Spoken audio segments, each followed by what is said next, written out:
How's it going, everybody? And welcome to the very first video on CLANCY'S Dead. Before we get started, if you'd like me to check out and narrate an original horror story you've written, you can head on over to CLANCY'sDead.com to share your story with me. If I like it and think it'll fit well on this channel, I'll send you an email. I know there are a ton of talented authors out there that enjoy my own stories and narrations on my main channel, and I cannot wait to check out all of your frightening tales. Tonight's story, kindly submitted to my website, puts you in the shoes of a man reminiscing on the serial disappearances of multiple people in his hometown over the past 2 decades. Enjoy My Brother Swore When He Was 14, written by Shredded Apple and narrated by Clancy.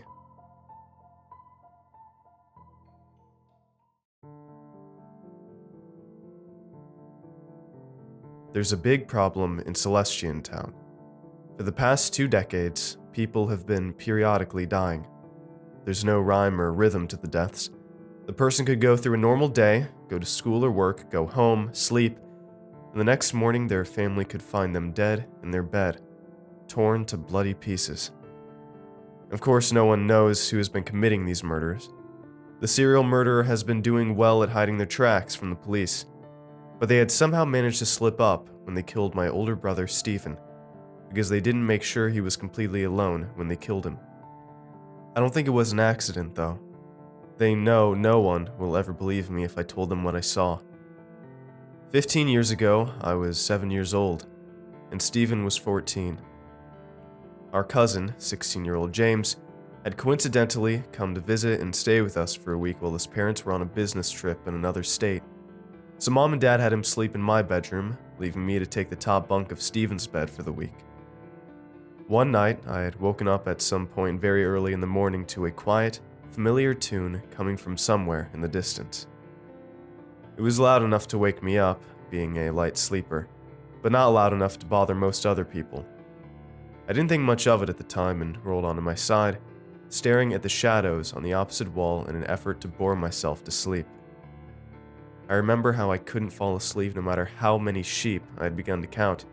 So I lay there and focused on listening to the quiet breaths of my older brother, heard our dad snoring in the other room, and the consistent whir from the fan in the corner. And if I really focused, if I focused hard, I could hear thumps going at walking pace. At the time, I'd guessed that it was either Mom or James going to the bathroom instead of something else, instead of the creature that had killed Stephen. I laid there for what felt like an hour, when in reality it was probably 10-20 minutes, listening to that repeating song grow louder with every steady thump, trying to place exactly where I had heard it from, for some reason unable to let it go. It was repetitive, and it was actually starting to annoy me a bit. The familiarity gave me deja vu. I was broken out of my thoughts when I heard Stephen roll over and grunt, and I barely had heard him mumble, "What the fuck is that noise?" I was glad to know that I wasn't the only person who could hear it, but it was strange. I would have thought Mom or James or even Dad would have come to ask us about it. Nevertheless, with that statement, the tune seemed to grow louder, and those mysterious, heavy footsteps seemed to get a lot faster than the slow, steady pace they were at before. I listened in intrigued silence as the music increased in volume, getting louder and louder, and when the thump started to shake the house, I knew something was coming. Something was happening, and it was going to happen to one of us. I held my breath with anticipation when it seemed to be coming from somewhere down the street. God, it was so loud, like someone had turned the TV up to the max. I pressed up against the metal frame of the bed, subtly peering around, trying not to alert anything to my presence, when suddenly, everything fell completely silent. No music, no thumping, no snoring. Hell, the fan had even stopped. The window creaked as it was pushed up and open, and I shifted backwards, squinting my eyes in confusion. My eyes suddenly grew wide as I watched as 3 long claws attached to a thin blue arm slowly reached into our bedroom. Stephen let out a shriek in shock, cursing loudly, and I heard him scramble in his sheets, but I couldn't move. I was entranced by fear and fascination at the giant blue mystery in front of me. Its long claws knocked pencils, pens, and Stephen's music book off of his desk, scratching the previously flawless hardwood. I watched the arm fall to the floor and start tearing up the carpet, progressively getting closer to the bed. Stephen was still yelling, and I glanced down and watched him as he tumbled out of the bed.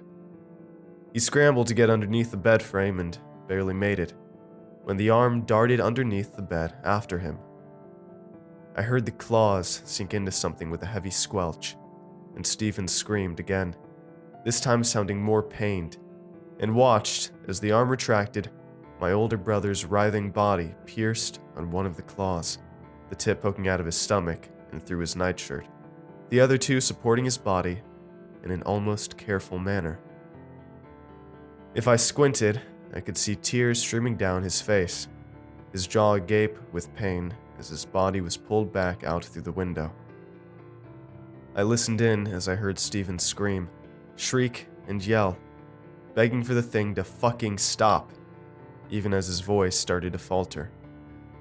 His cries were comically loud, until finally, all fell silent again, his strangled howls cutting off abruptly. I curled up slightly, inhaling quietly through my nose, and watched as bits of his corpse were placed back into the bed, and listened as the blood dripped from his sheets onto the wood floor. I could smell the stinking scent of metallic blood, clogging up the bedroom with a thick stench. From outside, I could hear slurping sounds, like whatever had grabbed my brother was eating the remnants it hadn't managed to return to the bed. It made me feel even more sick to my stomach, but I still couldn't stop listening.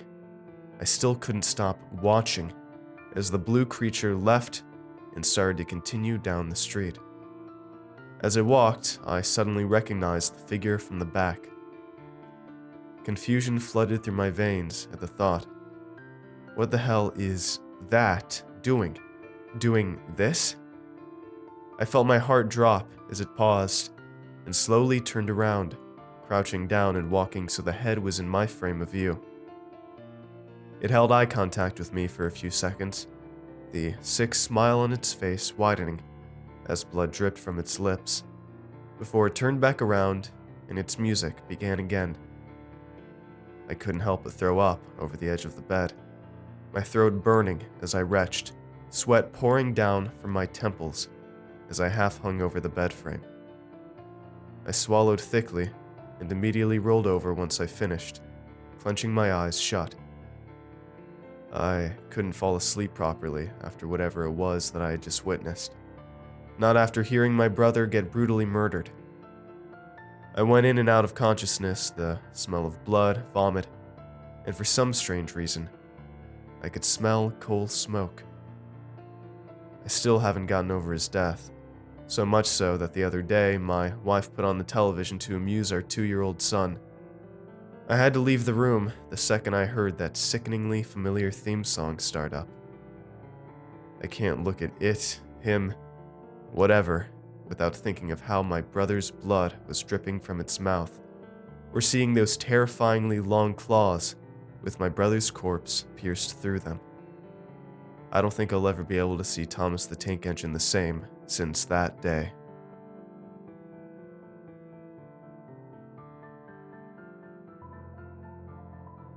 Alright, so I personally love stories like this that incorporate characters and icons from television or really any other sort of media and twist them into a completely unexpected and unnerving tale. You know, I love lost episode stories, I love video game creepypastas, I love all that stuff a ton. It's really nostalgic for me, honestly, if I'm just gonna be perfectly honest about that. It probably just hits the nostalgia factor, but I love it regardless, and seeing that Thomas the Tank Engine crossover there, I think it worked pretty well. And also, I think it was inspired by this really creepy Thomas the Tank Engine meme, which I enjoy as well also, because, you know, how can you not enjoy that?